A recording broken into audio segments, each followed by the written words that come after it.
दोस्तों, मैं अनिल आप सभी का आपके अपने चैनल में स्वागत करता हूँ। आइए हम सभी प्रश्न देखते हैं। प्रश्न क्या कहता है? प्रश्न कहता है कि निम्नलिखित में किस द्विघात बहुपद के शून्य 5 एवं -3 हैं।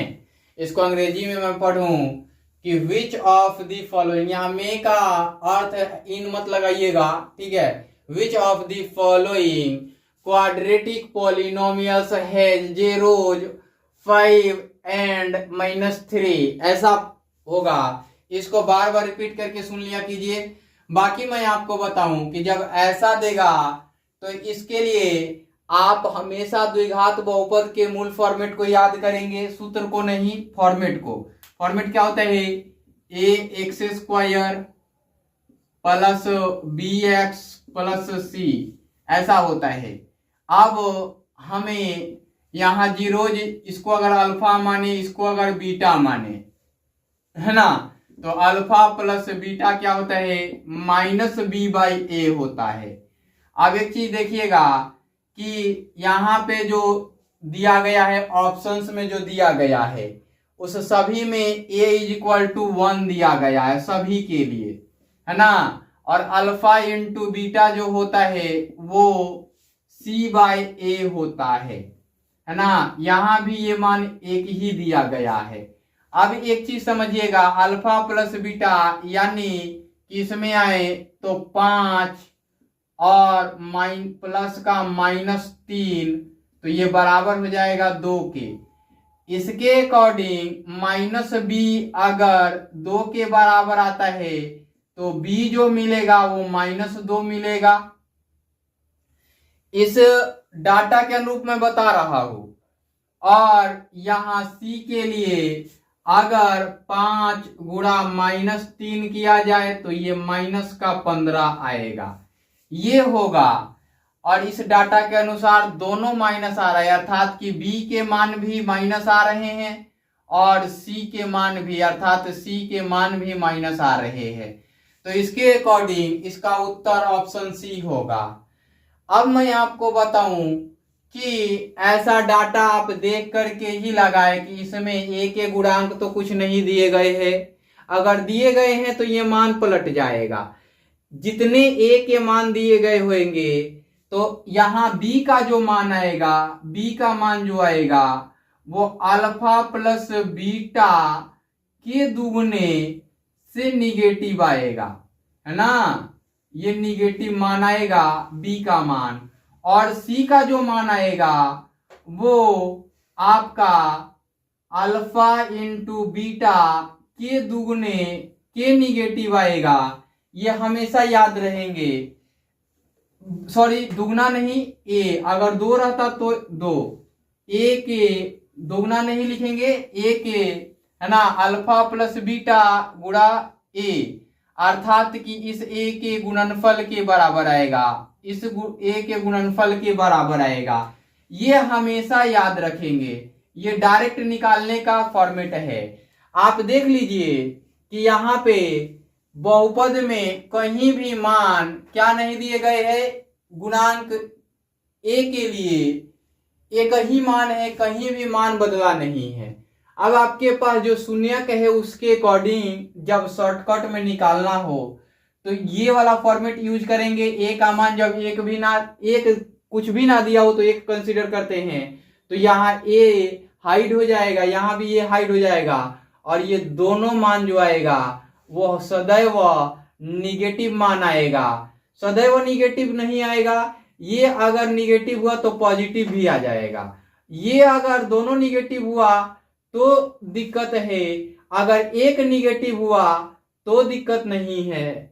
यहाँ पे अल्फा इंटू बीटा माइनस कब लिखेंगे? जब एक का चिन्ह बदलेगा। यहाँ पे ये चिन्ह नहीं भी रहे तो ये चीज कंसीडर कर सकते हैं कि हम इसके साथ चिन्ह लिखे, इसके साथ चिन्ह लिखे, किसी एक के साथ चिन्ह लिखेंगे तो माइनस होगा। अगर किसी दोनों के साथ चिन्ह आए माइनस का तो एक प्लस हो जाएगा।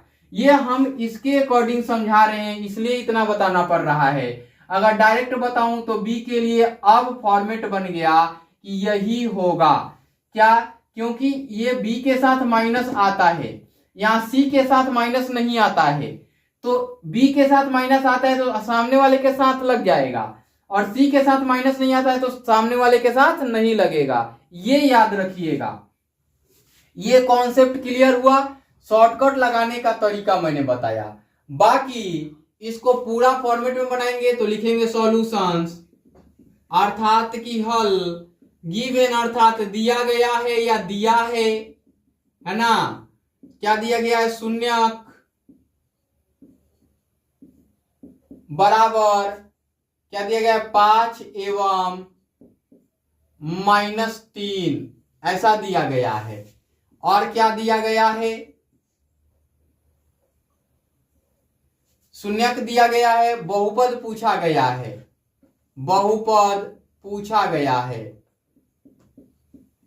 है ना। बहुपद को हम px भी बोल सकते हैं। क्या बोल सकते हैं, पॉलिनोमियल ऑफ x। क्यों x, क्योंकि सभी x के टर्म्स में ऑप्शन दिए गए हैं, इसलिए हमने px ले लिया। अगर y के टर्म्स में दिए गए होते तो y लेता, अगर z के टर्म्स में दिए गए रहते तो z लेता। ठीक है, तो जीरोज हो गए 5 एंड -3, पॉलिनोमियल्स पूछ दिया गया है ना। तो आइए अब आगे की ओर चलते हैं। नाउ माना कि अर्थात लेट,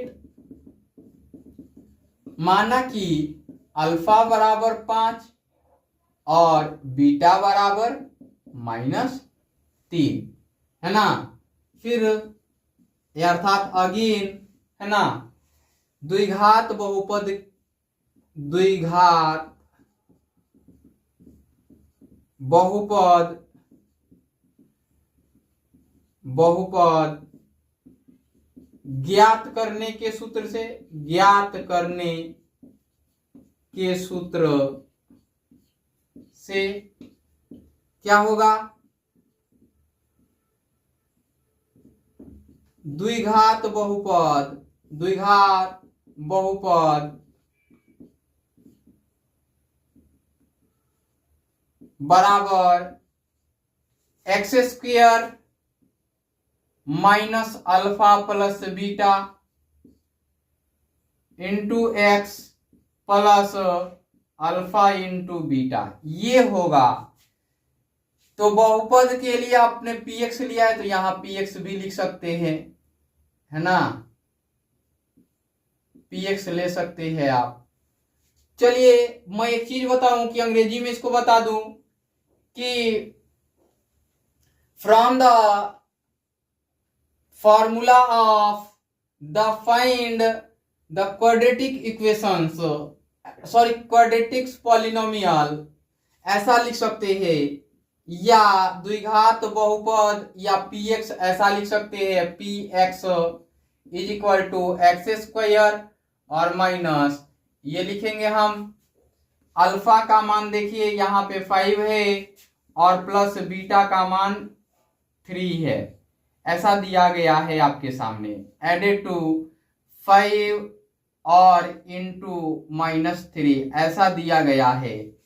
चलिए अब हम आगे की ओर आ जाते हैं। तो px करते हैं, पॉलिनोमियल ऑफ x करते हैं, x² करते हैं, माइनस हो जाएगा, यहाँ 2 हो जाएगा, यहाँ पे x छूट गया, 2x हो जाएगा और माइनस का 15 हो जाएगा। ये आपका पॉलिनोमियल का वैल्यू आ गया है ना। तो यहाँ पे यही इक्वेशंस बनेगा या पॉलिनोमियल बनेगा। अगर समीकरण पूछता तो 0 लगा के लिख लेते तो समीकरण हो जाता, ये इसका वैल्यू बनेगा। और हमने आपको उसके माध्यम से बताया, जब एग्जाम में बैठे हों ऑब्जेक्टिव पूछे तो इस पे ध्यान केंद्रित करें। ये ऐसा याद रखेंगे कि गुणांक जो होगा उसके अकॉर्डिंग चलेंगे, तो हमें b का मान और c का मान फाइंड आउट करने में आसानी हो जाएगी। अगर a का मान 1 दिया है तो आसान ही है, बाकी सभी के लिए अलग अलग कॉन्सेप्ट होते हैं वो मैं बताऊंगा।